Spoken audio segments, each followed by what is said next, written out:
there's usually a pivotal moment, right? So Yeah. what was that for you? Amidst the drinking and the cortaditos and the work pressures, and did you have, I'm sure, I would imagine there was a buildup for a while, which is something I like to talk about. There's usually a tap on the shoulder from life, being like, okay, time to maybe change Yeah. directions, but then we don't Yeah. listen, and then eventually it's like, okay, smack down, like you need hit time to listen. So did you have a moment like that?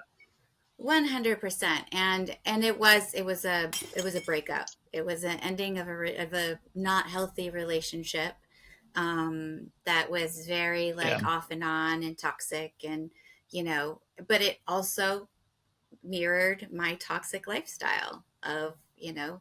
um, drinking too much and being wired on cortaditos and stressed with work. And it was just like everything was mirroring everything. And so it needed to all fall apart. I needed to fall apart. And that's what happened, the breakup.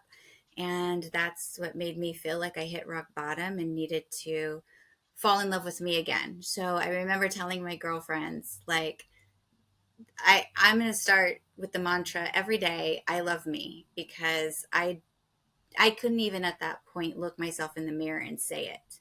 Like it was like I Yeah. didn't feel it, and I would be lying to myself, and I couldn't do it. So I was like, but I'm going to keep saying it, because if I keep saying it, then something's eventually going to click and things are going to start to change. And that's exactly what happened. I just kept saying it and feeling into like, what would it feel like to actually truly love me, and not Mm. just need that love from the external, not need a partner to feel like I'm loved, but to really like know me and love me. So yeah, so 8 years ago, that's when that journey started. So it started with just simply being able to look yourself in the mirror and start to get honest about where you're Yes. at and where you wanted to be. And even just imagining, it's kind of like the fake it till you make it, imagining what would it be like for me to actually be able to truly say I love myself. Right, right. Because in Right? that Like what does time, that I even look mean, like? yeah, in that time, I was carrying so much shame, so much guilt, so much just, yeah, sadness and fear. And so it was really challenging to even like look in the mirror and have anything positive to say.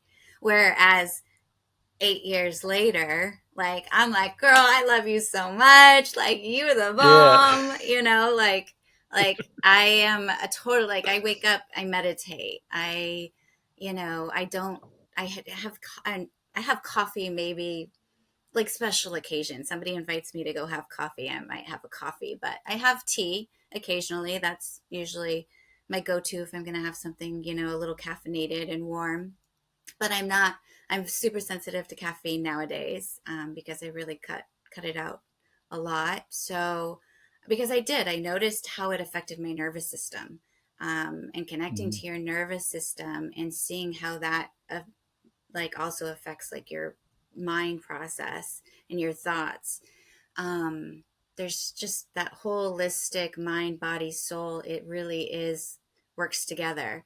And so realizing how caffeine affected my nervous system, and then also just doing the work and getting clear and, still in meditation, which was so hard for me. Like I said, I could not sit for more than 2 minutes. I was like, this, I have way too many things to do. This is a joke.